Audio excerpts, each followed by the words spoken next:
Hi everybody, my name is deidre-ann, clean romance author, and you're watching my channel. Welcome back. If you're new here, go ahead and hit that like button, ding that bell so that you can be notified every time I upload.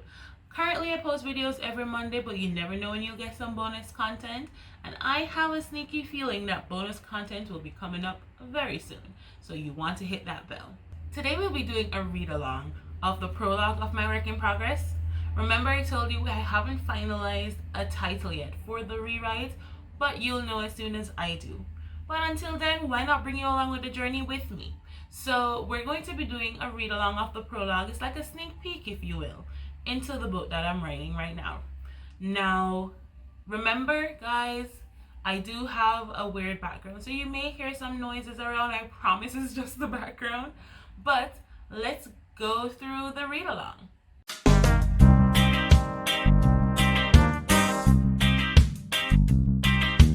Alright, so I'm going to be reading from my tablet, so bear with me if you see me not looking at the cameras because I'm reading and I'm looking down.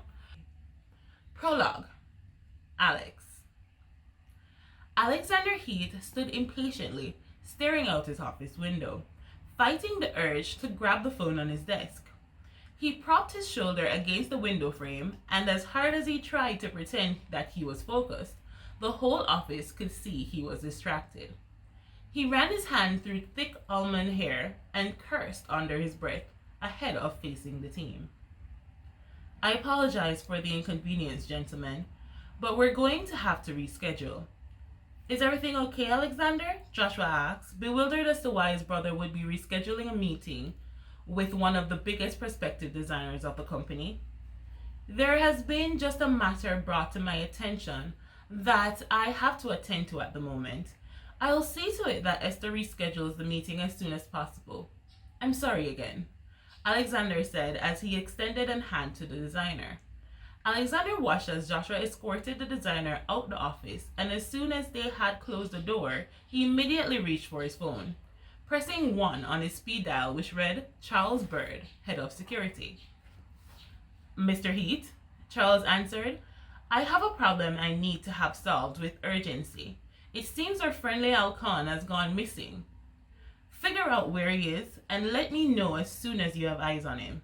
Understood, Mr. Heath. Alexander returned the phone to the receiver and tried to force himself to calm down before pressing the secretary key on his office handset. A second in my office, please, Esther, Alexander beckoned. Of course, sir. I'll be right in, Esther answered promptly.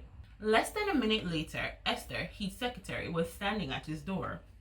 Esther was an attractive native New Yorker, much like most of Heath's staff. She was about 5'6" with voluptuous breasts and curves to match, all while sporting a thick brunette bob that beautifully framed her face.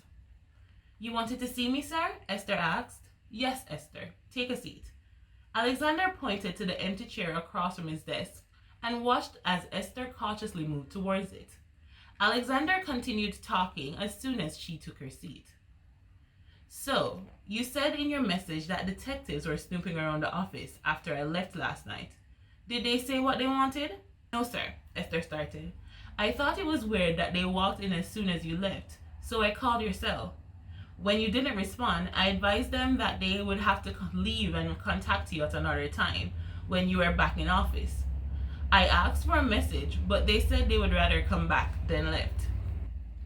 Alexander saw the fear ripening in Esther's eyes as she spoke and suspected that there was another piece of the story that she was not seeing, but knew if he pushed too hard, she would run like all his prior secretaries. Excuse the cars. Alright.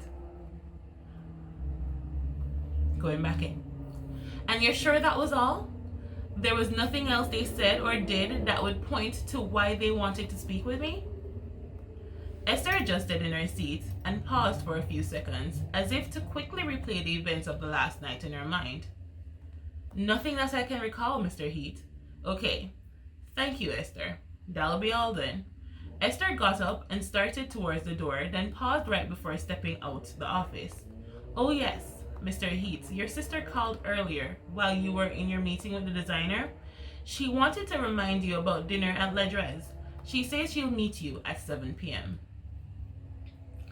and scene. So that was the prologue.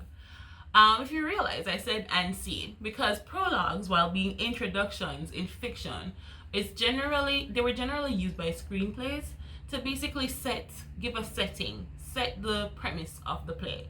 So essentially, this is a prologue of my work in progress to set the premise of the book going forward. It is a romance story, but it's a romance story focused on a billionaire drug dealer and a sassy Jamaican firecracker. So I wanted to capture, and the first protagonist you meet when the story actually begins is Christine, which is the Jamaican firecracker. So I wanted to essentially capture Alex's demeanor. So I wanted to give an idea of the two roles he plays. He's a billionaire businessman and he's a drug dealer.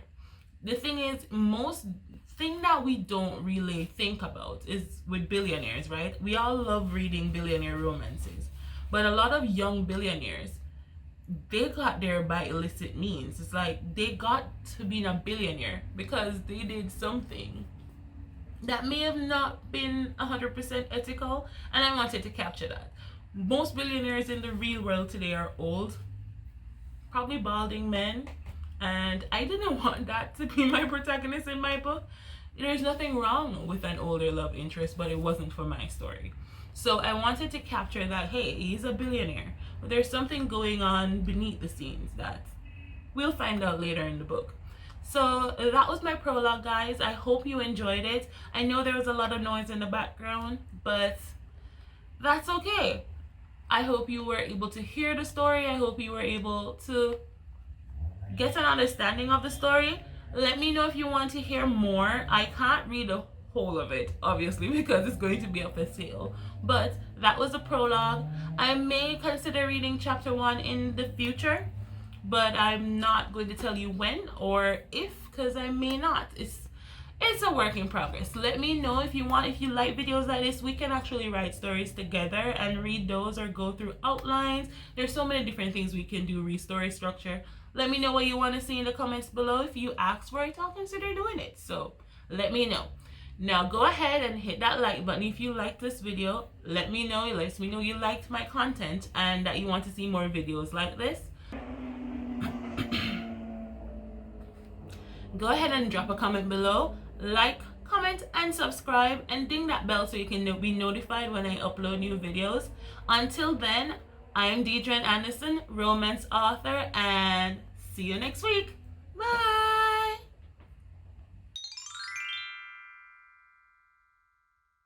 His shoulder against the window frame, and as hard as he tried to pretend reading, whatever.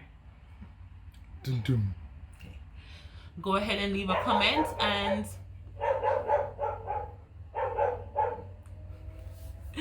my neighbor's dogs, you have to love them. They always come when I'm filming. Yeah, so go ahead and drop a comment below.